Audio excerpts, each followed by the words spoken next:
పరిశుద్ధ గ్రంథమైన బైబిల్ నుండి అపోస్తలుల కార్యముల గ్రంథం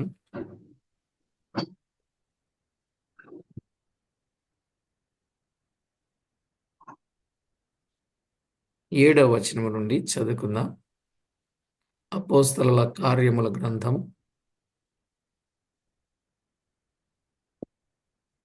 1వ అధ్యాయం 7వ వచనం నుండి. కాలములను సమయములను తండ్రి తన స్వాధీనం అందించుకొని ఉన్నాడు. వాటిని తెలుసుకొనుట మీ పని కాదు.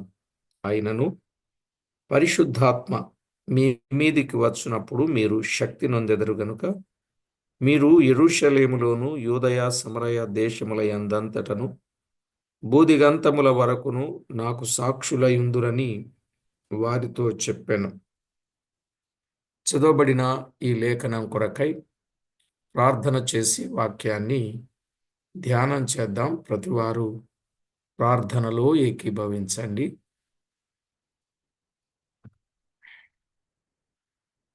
పరిశుద్ధుడవైన మా తండ్రి, పరమందు ఆసీనుడవైన మా దేవ, నిత్యము పరిశుద్ధుడు పరిశుద్ధుడు పరిశుద్ధుడని స్తుతించబడుచు కీర్తించబడుచు కొనియాడబడుచు ఆరాధించబడుచున్న మా ప్రభువా, మీకు స్తోత్రము చెల్లిస్తున్నాం.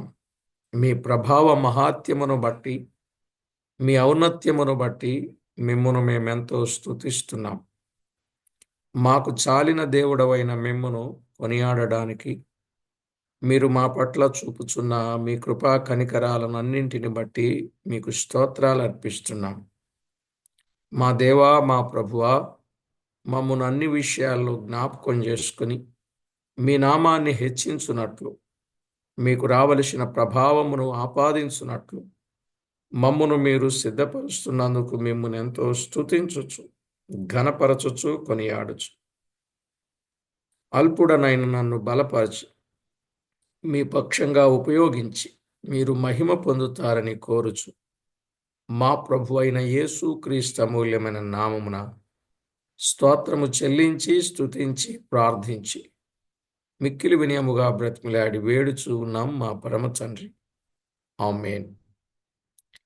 ప్రభునందు ప్రియులారా, మనము చదువుకున్న ఈ వచన భాగాలలో నుండి కొన్ని వాస్తవిక సత్యాలు మనం వింటూ వస్తున్నాం. ఆ వరుసలో ఈ దినం కూడా కొన్ని అమూల్యమైన సంగతులు మనం విందాం.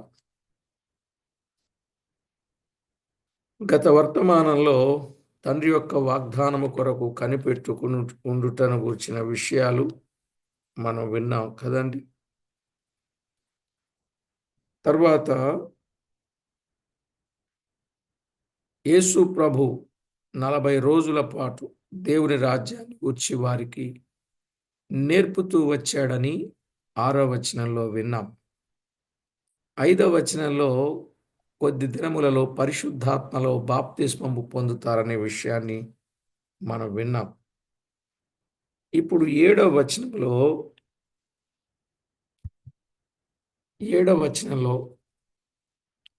భవిష్యత్తులో దేవుడు మెస్సియా వచ్చి రాజ్యము చేస్తాడని వారికి తెలుసు.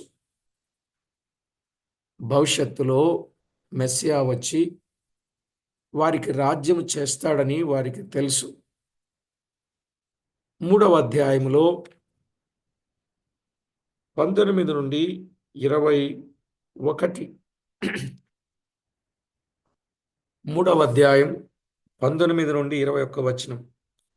ప్రభువు సముఖము నుండి విశ్రాంతి కాలములు వచ్చునట్లు మీ కొరకు నియమించిన క్రీస్తు యేసును ఆయన పంపునట్లును మీ పాపములు తుడిచివేయబడు నిమిత్తము మారు మనసు నొంది తిరుగుడి. అప్పటికి కుదురుబాటు కాలములు వచ్చునని దేవుడు ఆది నుండి తన పరిశుద్ధ ప్రవక్తల నోట పలికించెను. అంతవరకు యేసు పరలోక నివాసి అయి యుండుట ఆవశ్యకము. భవిష్యత్తులో దేవుడు మెస్సియా వచ్చి రాజ్యము చేస్తాడనే విషయం వారికి తెలుసు. యెషయా గ్రంథం 2వ అధ్యాయం 14వ వచనం కూడా. యెషయా గ్రంథం 2వ అధ్యాయం 14వ వచనం. అలాగునని యెషయా గ్రంథం 14వ అధ్యాయం 1, 2 వచనాలు కూడా. 1, 2 వచనాలు కూడా. అలాగునని జకర్యా గ్రంథం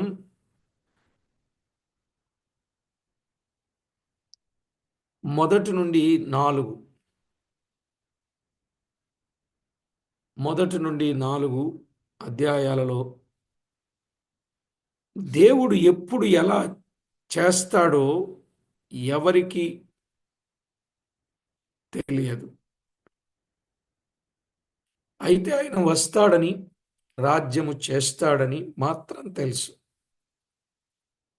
తాను ఇశ్రాయేలుకు దేవుని రాజ్యాన్ని అనుగ్రహిస్తాడని నమ్మకము. తప్పని ఆయన చెప్పలేదు. 40 రోజులు దేవుని రాజ్యమును గూర్చి వారికి నేర్పుతూ వచ్చాడు గనుక దీని విషయాన్ని వారు గ్రహించాలని ఆయన ఉద్దేశమని స్పష్టమే. ఈ వచనాలను బట్టి ఆయన ఇశ్రాయేలుకు తన రాజ్యం మళ్ళీ అనుగ్రహిస్తానని వారి నమ్మకము సరి అయినది. కాకపోతే అది వారికి చెప్పకుండా ఉండేవాడు, తప్పక చెప్పేవాడు.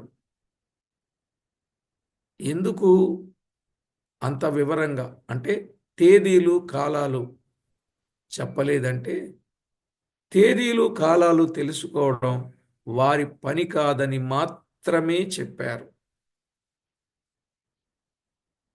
కనుక మెస్సీయా వస్తాడు, రాజ్యము చేస్తాడు, వారికి రాజ్యం ఇస్తాడని ఎన్నో లేఖనాల ఆధారాలు ఉన్నాయి. అందుకే కాలములను సమయములను తండ్రి తన స్వాధీనమందుంచుకుని ఉన్నాడు. వాటిని తెలుసుకొనుట మీ పని కాదు. అందుకే రెండవ రాకడను గూర్చిన తేదీలు గాని అదే తారీఖులు ఎవ్వరికీ తెలియదు. పరలోకమందున్న నా తండ్రికే తెలుసును, దూతలకు గాని నాకు కూడా తెలియదు అని యేసు ప్రభు చెప్పడంలో ఉన్న ఉద్దేశం. ఆయన వస్తాడు, ఖచ్చితం. మెలకువగా ఉండవలసిన మనది బాధ్యత. యూదులైన వారికి ఆయన వచ్చి రాజ్యం ఇస్తాడు, వాస్తవం. ఇక 8వ వచనాన్ని చదువుకుందాం. 8వ వచనం లేఖనాలు తెరచి చూడండి.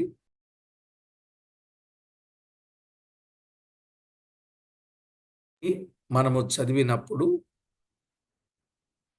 అయినను పరిశుద్ధాత్మ మీ మీదికి వచ్చునప్పుడు మీరు శక్తి నొందెదరు గనుక మీరు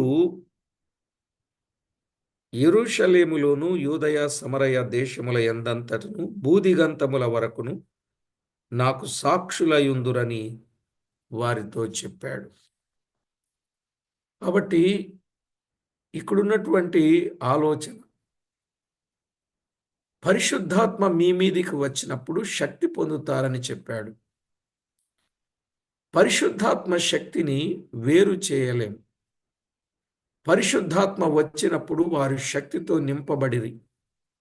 2వ అధ్యాయం 4వ వచనములో, అలాగే 4వ అధ్యాయం 33వ వచనంలో మనము ఆ మాటలు చూస్తాం. 2వ అధ్యాయం 4వ వచనం, అందరూ పరిశుద్ధాత్మతో నిండిన వారై ఆత్మ వారికి వాక్శక్తిని అనుగ్రహించిన కొలది అన్య భాషలతో మాట్లాడసాగిరి. కనుక వారు శక్తికి పొందినట్లుగా చూస్తున్నాం.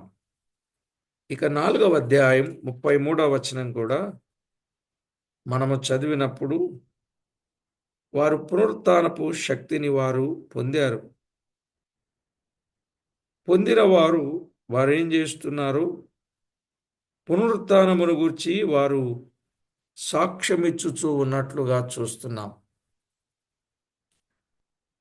ప్రియులారా, వారు పరిశుద్ధాత్మ శక్తితో నింపబడ్డారంటే ఇది శరీర సంబంధమైన బలము కాదు.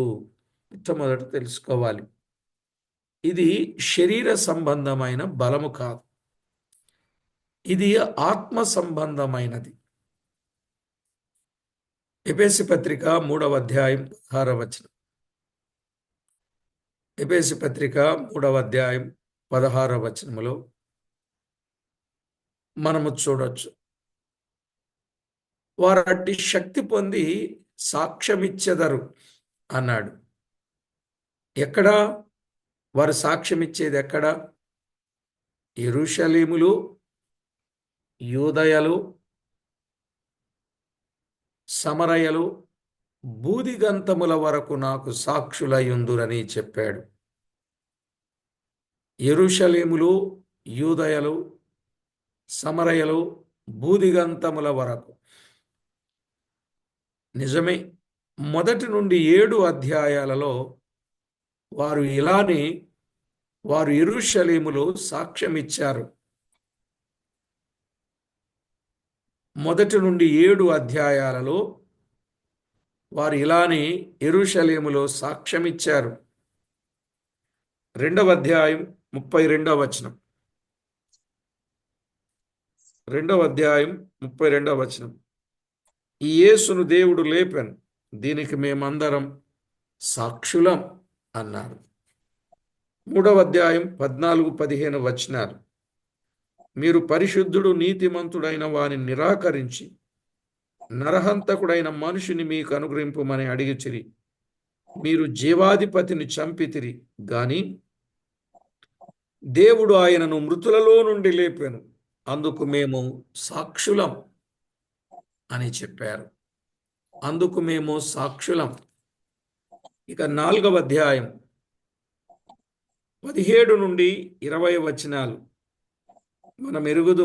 మేము కన్నవాటిని గూర్చి విన్నవాటిని గూర్చి చెప్పకుండా ఉండలేం అని చెప్పిరి. ఇక 31వ వచనం, వారు దేవుని వాక్యమును ధైర్యముగా బోధించిరి. 33వ వచనం, అపోస్తలులు బహుబలముగా ప్రభువైన యేసు పునరుత్థానమును గూర్చి సాక్ష్యమిచ్చిరి. ఇక 5వ అధ్యాయం 32వ వచనం. 5వ అధ్యాయం 32వ వచనం, మేమును దేవుడు తనకు విధేయులైన వారికి అనుగ్రహించిన పరిశుద్ధాత్మయు ఈ సంగతులకు సాక్షులమై ఉన్నామని చెప్పిరి. ఇక 41-42 వచనాలు 5వ అధ్యాయం. వారు ఇంటింటను దేవాలయములోను ఇంటింటను మానక బోధించుచు యేసే క్రీస్తని ప్రకటించుచుండిరి. నిజమా కాదా? వారు యెరూషలేములో సాక్ష్యమిచ్చినట్లుగా చూస్తాం. అలాగే వారు యూదయలో, సమరయలో 12 అధ్యాయాలు, 8 నుండి 12 అధ్యాయాలలో వారు సాక్ష్యమిచ్చిరి. ప్రియులారా, జాగ్రత్తగా మీరు గమనించండి. వారు సాక్ష్యమిచ్చిరి.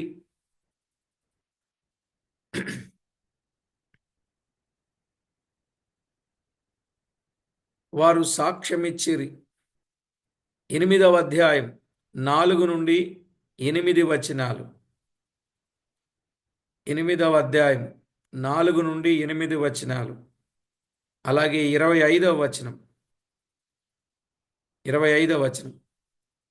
9వ అధ్యాయం 19 నుండి 22. 9వ అధ్యాయం 19 నుండి 22 మరియు 31వ వచనం. 10వ అధ్యాయం 38 నుండి 43 వచనాలు. 38 నుండి 43 వచనాలు. అలాగే 11వ అధ్యాయం 18 నుండి 26 వచనాలు. 18 నుండి 26 వచనాలు. అలాగే 12వ అధ్యాయం 24వ వచనాన్ని మనం చూడొచ్చు. 12వ అధ్యాయం 24వ వచనం. అలాగే 3వదిగా బూదిగంతముల వరకు వారు సాక్ష్యము ఇచ్చారు. బూదిగంతముల వరకు వారు సాక్ష్యం ఇచ్చారు. 13వ అధ్యాయము నుండి 28 అధ్యాయాలలో మనము చూడగలం. 13 నుండి 28 అధ్యాయం. 13వ అధ్యాయం 31వ వచనం, 41వ వచనం. 13, 31, 47. మనం విన్నట్లు మొదటి అధ్యాయం 8వ వచనంలో మనము ఉపోద్ఘాతములు చూచినట్లు గ్రంథము అంతటికి కవచముగా ఉన్నది. గ్రంథమంతటికి కవచముగా ఉన్నది. ఇది తాళపు చెవి వంటిది అని చెప్పాలి. సంఘ ఆరంభానికి తాళపు చెవి వంటిది. ఏ దశలలో సువార్త బూదిగంతముల వరకు ప్రచురింపబడి ఉన్నదో ఆ దశలన్నింటి యొక్క కార్యక్రమము ఈ వచనంలో సూచించబడినది. ఏ వచనములో? 1 నుండి మొదటి అధ్యాయం 8వ వచనంలో సూచించబడినది. ఈ గ్రంథములో సాక్ష్యము అను పదము,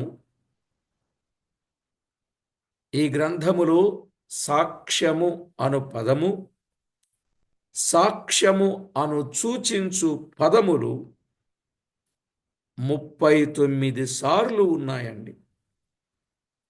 అందుకే ఈ గ్రంథానికి ముఖ్య పదమేది? సాక్ష్యం.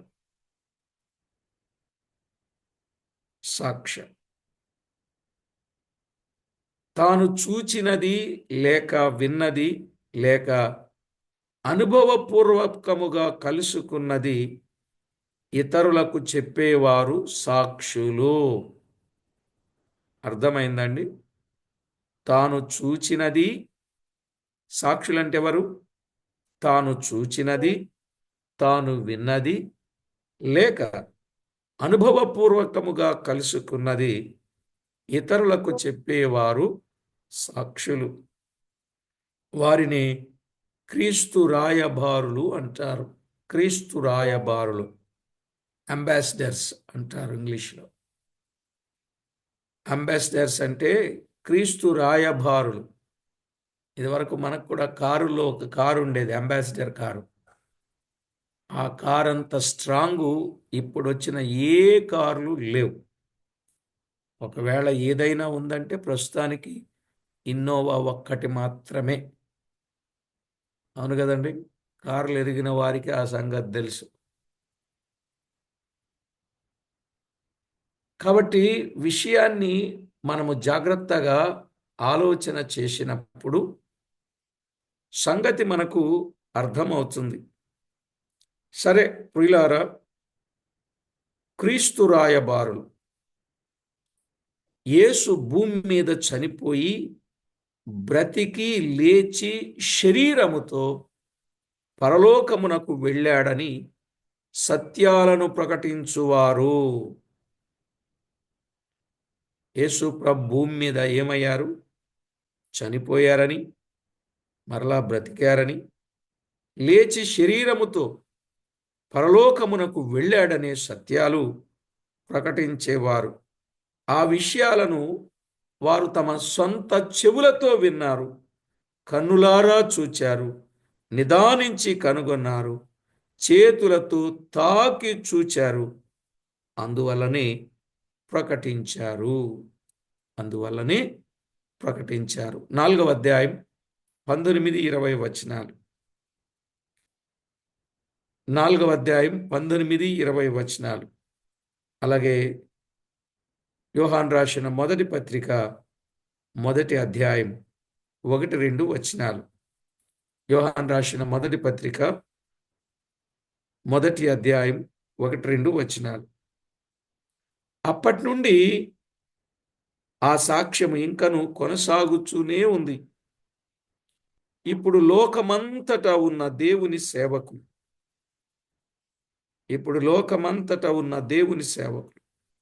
ప్రభువుకు హృదయం ఇచ్చి రక్షింపబడిన వారు అపోస్తలులు ఇచ్చిన సాక్ష్యము ద్వారా నేర్చుకున్న సత్యాలు లోకమంతా ప్రకటిస్తున్నారు.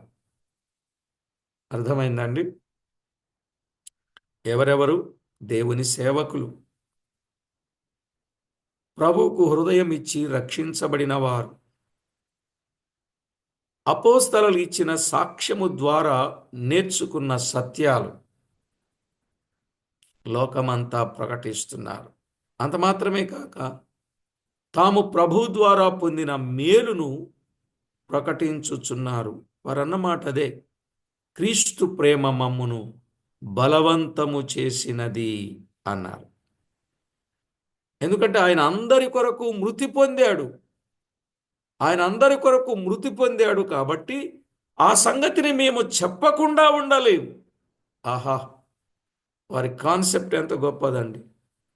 కొరింథీయులకు రాసిన 2వ పత్రిక 5వ అధ్యాయం 14-15 వచనాలు. కొరింథీయులకు రాసిన 2వ పత్రిక 5వ అధ్యాయం 14-15.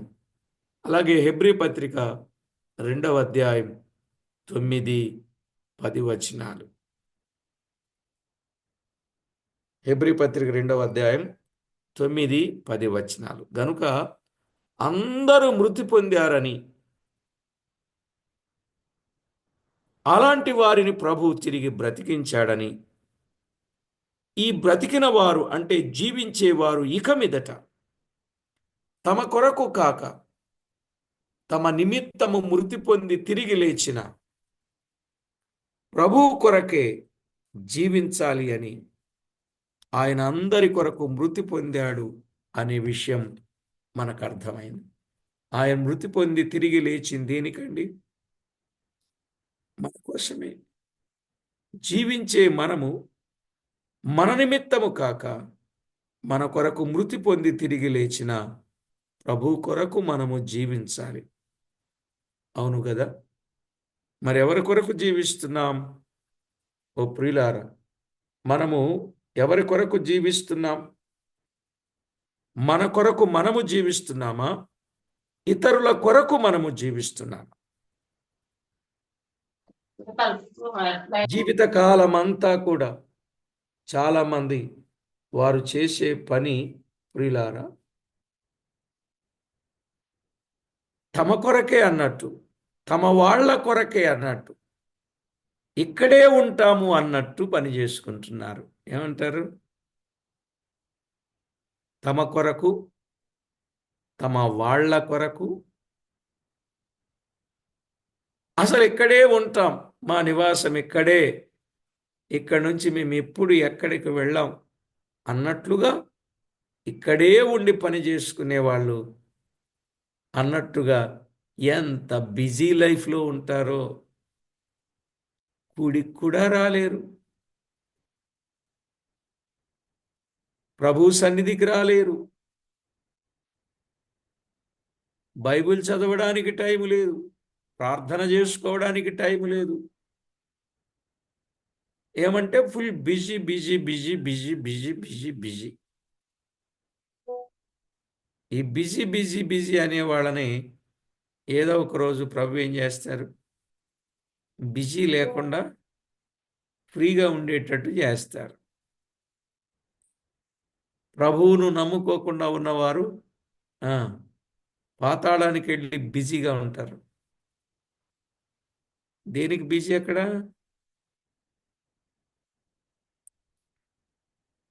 కేకలు పెట్టడానికి, అగ్నిలో బాధపడడానికి వారు అక్కడ చాలా బిజీగా ఉంటారు. వాడు పాతాళములో మందగా కూర్చబడతారు అని చెప్పాడు. అదే ప్రభువు నమ్మిన వారైతే ప్రభు రాజ్యములో విశ్రాంతి పొందుతారు. అవును కదండి? ఇక్కడ బిజీగా ప్రభు కొరకు గడిపిన వాళ్ళు ప్రభుతో చక్కని విశ్రాంతి పొందుతారు. ఇక్కడ బిజీయే, నమ్మని వారికి అక్కడ బిజీయే. కాబట్టి ఈ విషయాలు గమనించండి.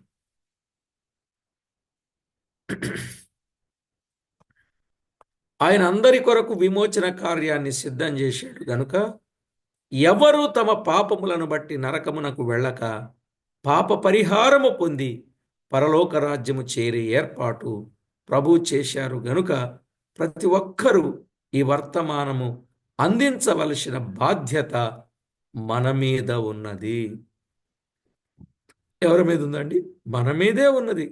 గనుక క్రీస్తు శిలువ వ్యర్థము కాకునున్నట్లు ప్రభువుకు నమ్మకమైన సాక్షులముగా మనము పని చేయాలి. ఎవరి కోసం? ప్రభు కోసం. కొరింథీయులకు రాసిన మొదటి పత్రిక 1:17. కొరింథీయులకు రాసిన మొదటి పత్రిక 1:17, అలాగే 9వ అధ్యాయం 16, 17 వచనాలు. 9వ అధ్యాయం 16, 17 వచనాలలో మనమందరం క్రీస్తు ప్రభు కొరకు సాక్షులమై ఆయన పని మనము చేయాలి. ఇక మనము అపోస్తలుల కార్యముల గ్రంథానికి వద్దాం. అపోస్తలుల కార్యముల గ్రంథం 9వ వచనాన్ని మనం చదువుకుందాం. 9వ వచనం. 9వ వచనం.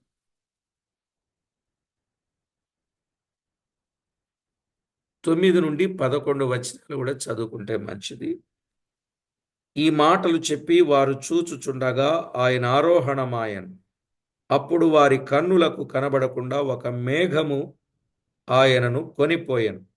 ఆయన వెళ్ళుచుండగా వారు ఆకాశం వైపు తేరి చూచుచుండిరి. ఇదిగో తెల్లని వస్త్రములు ధరించుకొనిన ఇద్దరు మనుషులు వారి యొద్ద నిలిచి, గలిలయ మనుషులారా, మీరెందుకు నిలిచి ఆకాశం వైపు చూచుచున్నారు? మీ యొద్ద నుండి పరలోకమునకు చేర్చుకొనబడిన ఈ యేసు ఏ రీతిగా పరలోకమునకు వెళ్ళుట మీరు చూచితిరో ఆ రీతిగానే ఆయన తిరిగి వచ్చునని వారితో చెప్పిరి. ప్రభు వారితో మాట్లాడుచుండగా, వారు చూచుచుండగా ఆయన ఆరోహణమైనట్లుగా మనము చూస్తాం. నిజమే ప్రియులారా. మార్క్స్ వార్త 16వ అధ్యాయం 19వ వచనం. మార్క్స్ వార్త 16వ అధ్యాయం 19వ వచనం. లూకాసు వార్త 24వ అధ్యాయం 51వ వచనం. లూకాసు వార్త 24వ అధ్యాయం 51వ వచనం. అలాగే ఎఫెసీ పత్రిక 1వ అధ్యాయం 20-21 వచనం. ఎఫెసీ 1:20-21. అప్పుడు ఒక మేఘము వారికి కనబడకుండా ఆయనను కొనిపోయెను అని వ్రాయబడింది. మేఘము ఆయనను కనబడకుండా కొనిపోయెను. మేఘము బైబిల్లో దేవుని సన్నిధి అనేది సూచిస్తూ ఉంది. మేఘము బైబిల్లో దేవుని సన్నిధి. అలాగే మేఘము మహిమను కూడా చూపుచూ ఉన్నది. మహిమను కూడా చూపుచూ ఉన్నది. నిర్గమాకాండం 13వ అధ్యాయం 21వ వచనం. నిర్గమాకాండం 13వ అధ్యాయం 21వ వచనం. అలాగే 16వ అధ్యాయం 10వ వచనం. 16వ అధ్యాయం 10వ వచనం. అలాగే 40వ అధ్యాయం 34-35 వచనాలు. 40వ అధ్యాయం 34-35 వచనాలు. అలాగే రాజుల మొదటి గ్రంథం 8వ అధ్యాయం 10-11 వచనాలు. రాజుల మొదటి గ్రంథం 8వ అధ్యాయం 10-11 వచనాలు. మేఘము అనేది దేవుని సన్నిధిను, దేవుని మహిమను చూపుచూ ఉన్నట్లుగా మనము చూస్తాం. ఇక్కడ మేఘము అనేది ఇశ్రాయేలీల ప్రయాణములకు మార్గదర్శకముగా ఉన్నది కదా. ఇక్కడ మేఘం ఇశ్రాయేలీల ప్రయాణానికి మార్గదర్శి. సంఖ్యాకాండం 9వ అధ్యాయం 15వ వచనం. సంఖ్యాకాండం 9వ అధ్యాయం 15వ వచనం. అలాగే ప్రభువు వచ్చినప్పుడు మనము కూడా మేఘముల మీద కొనిపోబడతాం. ప్రభువు వచ్చినప్పుడు ప్రియులారా మేఘముల మీద కొనిపోబడతాం. తెస్సలోనికైలకు రాసిన మొదటి పత్రిక 4వ అధ్యాయం 16-17 వచనాలు. తెస్సలోనికైలకు రాసిన మొదటి పత్రిక 4వ అధ్యాయం 16-17 వచనాలు. ప్రభువు కూడా మేఘారూఢుడై వచ్చుచూ ఉన్నాడు. ప్రభు మేఘారూఢుడై వచ్చుచూ ఉన్నాడు. మత్తయి 24:30, మత్తయి 24:30, ప్రకటన 1:7, ప్రకటన 1:7. ఇక్కడ మేఘం ప్రభు పిల్లలమైన మనకు వాహనముగా కనబడుచున్నది. మేఘం ప్రభు పిల్లలమైన మనకు అది ఎలా ఉందండి? వాహనంగా ఉంది. మేఘవాహనంబు పైన అని చాలా చక్కని పాటలు ఉన్నాయి. మేఘమే మనకు వాహనం. ఇక్కడ వాహనాలు లేవని బాధపడకండి. బైక్ లేదు, కారులు లేవు, బాధపడకండి. కొంతమంది మేడలు లేవని కూడా బాధపడతారు. అస్సలు బాధపడకండి. మీరు కట్టని గొప్ప పురములలో మీరు నివాసం ఉంటారని చెప్పలే. మన తండ్రి చేత మనకు చక్కని నివాసాలు ఉన్నాయి కనుక మనము ఉన్న స్థితిలోనే సంతృప్తిని సమృద్ధిని కలిగిన వారమై లేని వాటి కొరకు ఆశపడకుండా ఉన్న వాటితో తృప్తి పొంది ఏ స్థితిలో ఉన్నా తప్పిపోకుండా ప్రభువుకు మహిమకరంగా మన జీవితాన్ని కొనసాగిస్తే మంచిది. సరే, ప్రభు మేఘారూఢుడై వచ్చుచున్నాడు. ప్రభు పిల్లలకు మేఘము వాహనముగా ఉన్నది. అయితే ఇక్కడ ఒక మేఘము ఆయనను కొనిపోయాను అని ఉంది. ఇక్కడ ఆయనను ఒక మేఘము కొనిపోయింది. ఆయన ఎక్కడికి వెళ్ళాడు? ఆయన పరలోకమునకు, తండ్రి కుడిపార్శ్వమునకు వెళ్ళాడు. పరలోకమునకు, తండ్రి కుడిపార్శ్వానికి వెళ్ళాడు. 2వ అధ్యాయం 32-33 వచనాల్లో మనం చూస్తున్నాం. అపొస్తలుల కార్యాలే 2వ అధ్యాయం 32-33 వచనాలు. అలాగే 3వ అధ్యాయం 21వ వచనం.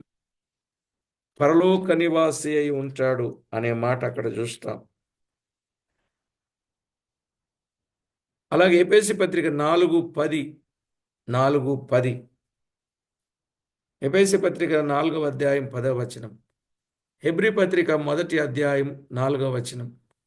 హెబ్రీ 1:4 మహామహుని కుడిపార్శ్వమందు ఆయన ఉన్నాడు అనే సత్యాన్ని మనము చూస్తాం. కాబట్టి ప్రభునందు ప్రియులారా, యేసు ప్రభు ఆరోహణం అవుతా ఉండగా 2 దేవదూతలు శిష్యులకు కనబడి ఈ యేసు ఏ రీతిగా పరలోకమునకు వెళ్ళిట చూచితిరో ఆ రీతిగానే తిరిగి వచ్చునని చెప్పారు. 10-11 వచనాలు. ఆయన ఏ రీతిగా వెళ్ళాడు ఆ రీతిగానే తిరిగి వస్తాడు. అసలు ఆయన తిరిగి వచ్చే విషయం ప్రభువు కూడా చాలాసార్లు చెప్పాడండి. ఆయన తిరిగి వచ్చే విషయం ప్రభువు చాలాసార్లు చెప్పారా లేదా? ఎక్కడ చెప్పారు? మత్తయి సువార్త 16:27 ఎవిడెన్సెస్ ఇవన్నీ. మత్తయి 16:27, అలాగే 24:30 మేఘారూఢుడై వస్తాడని చెప్పాడు. యోహాను సువార్త 14:3 మరలా వచ్చి మిమ్మల్ని తీసుకుని వెళతానన్నాడు. యోహాను సువార్త 14:3. మీ హృదయాలు కలవరపడనీయకుడి, నా తండ్రి ఇంట అనేక నివాసములు కలవు, లేని ఎడల నేను మీతో చెప్పుదును అని ప్రభు చెప్పారు కదా. నేను వస్తాను, మిమ్మల్ని తీసుకుని వెళ్తాను అన్నారు. యోహాను సువార్త 14:3. ఆయన ఎలా వెళ్ళారు, ఏ రీతిగా వెళ్ళాడు, ఆ రీతిగానే వస్తాడు అని చెప్పాడు. మీరు చెప్పాలి, ఏ రీతిగా వెళ్ళాడండి? ఆశీర్వదిస్తూ వెళ్ళాడు. ఉమ్? ఆశీర్వదిస్తూ వెళ్ళాడన్నా. మేఘాల మీద మేఘాల మీద వెళ్ళాడు, మేఘాల మీద వస్తాడు. శరీరీతిగా వెళ్ళాడు, శరీరీతిగా వస్తాడు. గాయాలతో వెళ్ళాడు, గాయాలతో వస్తాడు. చాలా విషయాలు ఉన్నాయి, అవన్నీ ఇప్పుడు చెప్పాలని కాదు. ముఖ్యంగా ఆయన ఎలా వెళ్ళాడో ఇదే లూకా సువార్తలో 24వ అధ్యాయం 50-51 వచనంలో చెప్పాడు. ఇదే లూకా ఆయన ఎలా వెళ్ళాడో అపోస్తల కార్యాల గ్రంథకర్త లూకా అక్కడే చెప్పాడు. ఎలా వెళ్ళాడు? వారిని ఆశీర్వదించుచూ ఉండగా ఆయన వెళ్ళాడు. ఎలా వెళ్ళాడండి? ఆశీర్వదించుచూ వెళ్ళాడు. రేపు ఆయన ఎలా వస్తాడు? ఆశీర్వదించుచూ వస్తాడు. అది గొప్ప సంగతి. ఆయన ఏ రీతిగా వెళ్ళాడు, ఆ రీతిగా వస్తాడంటే, ఆయన ఎలా వెళ్ళాడు? ఆశీర్వదించుచూ వెళ్ళాడు. ఆశీర్వదించుచూ వెళ్ళాడు. ఆయన ఆశీర్వదించుచూ వస్తాడు. ఇంతకీ మిమ్మల్ని ఒక మాట అడగాలనుకుంటున్నా. ఆశీర్వదించుచూ వెళ్ళాడు కదా, ఆశీర్వదించుచూ వస్తాడు కదా, ఆయన ఎవరి కోసం వస్తాడు?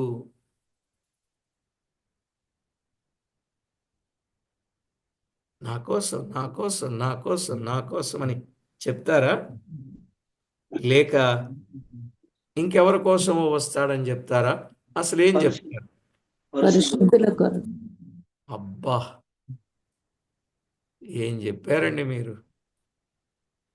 పరిశుద్ధుల కొరకు వస్తున్నాడు. మీరన్న మాటను బట్టే మీకు ఒక ప్రశ్న. మరి హృదయంలో పరిశుద్ధత ఉన్నదా? వచ్చేది పరిశుద్ధుల కొరకే అన్నారు. మరి హృదయంలో పరిశుద్ధత ఉన్నదా? మాట్లాడరే? ఉన్నదా? అది అడక్కండి, ఇంకా ఏమన్నా అడగండి, అవి ఉంటాయి కానీ ఇది మాత్రం ఉండదు అన్నట్టుగా మౌనంగా ఉన్నారు మీరు. హృదయంలో పరిశుద్ధత ఉన్నదా? చెబుతారు మీరు, హృదయ శుద్ధి గల వారు ధన్యులు, వారు దేవుని చూచెదరు. పరిశుద్ధులు ప్రభువును చూస్తారు. పరిశుద్ధత లేకుండా ఎవడునూ ప్రభువును చూడడు. ఇలాంటి ఎన్నో సంగతులు చెప్తారు. ఆయన ఎవరి కోసం వస్తున్నాడో మత్తయి సువార్త 25వ అధ్యాయం 34వ వచనం చూడండి. మత్తయి సువార్త 25వ అధ్యాయం 34వ వచనం చూడండి. ఏమున్నది? అప్పుడు ఆయన కుడివైపున ఉన్న వారిని చూచి, నా తండ్రి చేత ఆశీర్వదింపబడిన వారలారా, లోకము పుట్టినది మొదలుకొని మీ కొరకు సిద్ధపరచబడిన రాజ్యమును స్వతంత్రించుకొనుడి అని చెప్పాడు. అవునండి? అంటే ప్రభువు ఇప్పుడు ఎవరి కోసం వస్తున్నాడు? ఆశీర్వదింపబడిన. Very good. ఆశీర్వదింపబడిన వారి కోసం వస్తున్నాడు. మరి ఆశీర్వదించబడిన వారంటే ఎవరు? ఇల్లు లేనప్పుడు ఇల్లు సంపాదించుకున్నవారు, ఇంటి మీద ఇల్లు సంపాదించుకున్నవారు, ఉద్యోగం లేనప్పుడు ఉద్యోగం సంపాదించుకున్నవారు, పిల్లలు లేనప్పుడు పిల్లలను సంపాదించుకున్నవారు. ఏమండి? కారులు లేని వాళ్ళు కారులు సంపాదించుకున్నవాళ్ళు, అబ్బో, సమృద్ధి అయిన బ్యాంక్ బ్యాలెన్స్ సంపాదించుకున్న వాళ్ళు, స్థిరాస్తులను సంపాదించుకున్న వాళ్ళు, వీళ్ళేనండి ఆశీర్వదించబడిన వారు? చెప్పాలి మీరు. దుష్టత్వం నుండి తప్పించబడినవారు ఏమండి, వీళ్ళేనా ఆశీర్వదించబడ్డవారు? కాదు. మరి అన్ని ఆశీర్వాదాలు కావాలి కదా మీకు. ఓ ఆశీర్వాదాలు ఆశీర్వాదాలు, అక్కడ ఆశీర్వాద ప్రార్థనలు అంటే అయ్యగారు నా కోసం నా కోసం నా కోసం కొట్లాడుకుంటున్నారు, తొక్కిసలాట్లు జరుగుతున్నాయి. నిజంగా అందుకే మనల్ని ఊరకనే అనలేదు, వెర్రి గొర్రెలు అంటున్నారు సమాజం. గొర్రెలు అంటున్నారండి ఈ లోకం. వాస్తవంగా మనము గొర్రెలమే. అయితే ఆయన మేపటి గొర్రెలంగా మనం ఉండాలి కానీ ఎవరేది చెబితే వెళ్ళిపోయేటట్టు అలా వెర్రి గొర్రెల్లాగా ఉండకూడదు. మీకు అర్థమైందా? మన గొర్రెలమే, ప్రభు స్వరాన్ని వినే గొర్రెలం, ప్రభువును వెంబడించే గొర్రెలం. ప్రభువే మన కాపరిగా ఉండగా ఆయన కాపరత్వంలో ఉన్న గొర్రెలం. మంచి దొడ్డిలో మంచి మేత మేసడి గొర్రెలంగా ఉండాలి కానీ ఎవరేం చెప్తే దానికి వడబడిపోయి వెళ్ళిపోయే గొర్రెలంగా ఉంటే ఎట్లా చెప్పండి? ఇంకా ఎప్పుడండి మనం వాక్యాన్ని నేర్చుకునేది, వాక్యాన్ని నెరవేర్చేది, వాక్యాన్ని నేర్పించేది? ఇప్పటికే చాలా సమయం అయిపోయింది.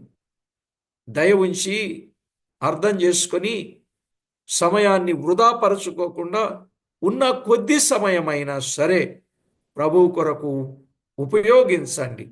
ఆయన నామానికి మహిమ ఆపాదించండి. ఆశీర్వాదం అంటే చెప్పాడు అపోస్తల కార్యాలు 3:26లో బ్రదర్ చెప్తా ఉన్నారు, దుష్టత్వము నుండి మళ్లింపబడుటయే ఆశీర్వాదం. ఇక ఆ దుష్టత్వము